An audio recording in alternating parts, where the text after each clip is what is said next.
বিসমিল্লাহির রহমানির রহিম। আজ একটা বিষয় নিয়ে কথা বলবো যে আসলে কথাটা যেভাবে বলবো, আশা করি যে কোনো কর্তৃপক্ষ হয়তো কোনো প্রকার মাইন্ডে নেওয়া বা দূষণীয় হিসেবে নিবেন না। এটা একান্ত আমার একজন দেশবাসী বা দেশের নাগরিক হিসাবে বলা।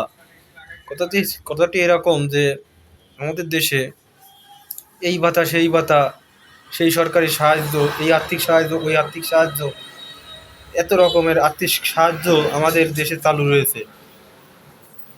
তো আমি মনে করি যে বাংলাদেশের মতো উন্নয়নশীল দেশে এবং এত বড় জনসংখ্যার দেশে এত আর্থিক সহযোগিতা দেওয়া, এটা সরকারের উপর, অর্থনীতির উপর এবং রাষ্ট্রের উপর চাপ বাড়ায়।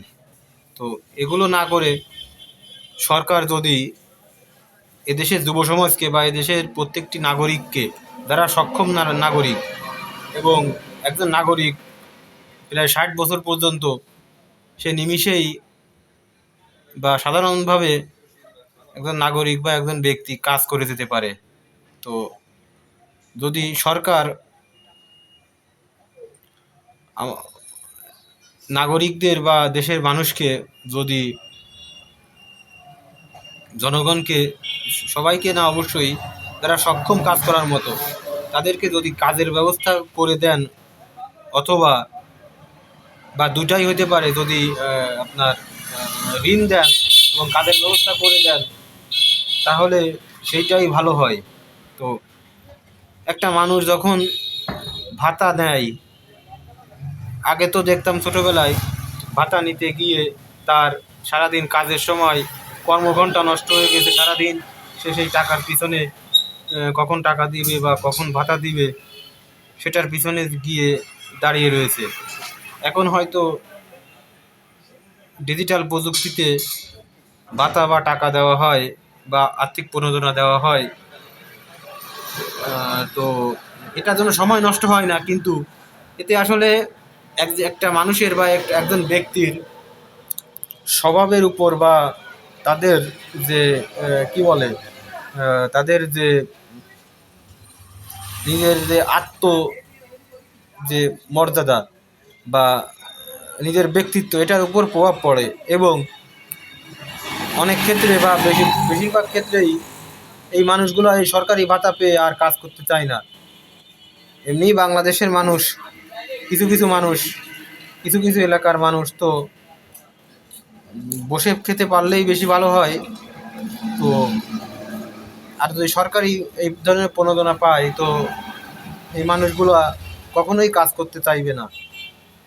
তো আমার সরকারের উপর আবেদন বা আমার ব্যক্তিগত পরামর্শ যদি বলি, সেটা হয়তো বাড়িয়ে বলা হবে।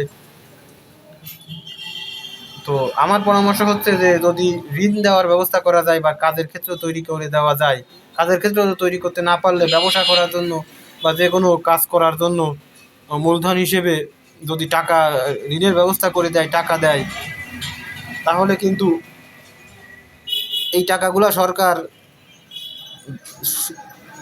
মূল টাকাও ফেরত পাবে এবং সুদ সমেত একটি বাড়তি টাকা ফেরত পাবে, যেটি লভ্যাংশ হিসাবে দেশের কল্যাণে কাজে লাগবে, দেশের কাজে লাগবে বা দেশের এটা ইনভেস্টও বলা যায়। তো এটা করলেই বেশি ভালো হয়। আর দুই একটি ক্ষেত্রে হয়তো একটু রদ করা যায়, যেমন বয়স্ক ভাতা, বয়স্ক মানুষ তো এমনি কাজ করতে পারে না। 60 বছরের উপর যারা বৃদ্ধ, তাদের তো বয়স্ক ভাতা দেওয়াই যায়। বা একেবারে প্রতিবন্ধী ভাতা, সেটা হয়তো দেওয়া যায়, যে তারা হয়তো কাজ করে খেতে পারে না, তাও তবুও তারপরেও প্রতিবন্ধীদের তাদের চাহিদা অনুযায়ী বা তারা যদি কাজটা পারে সেই অনুযায়ী তাদেরও কাজের ব্যবস্থা করা যেতে পারে। পাশাপাশি তাদের আর্থিক প্রণোদনাও দেওয়া যেতে পারে।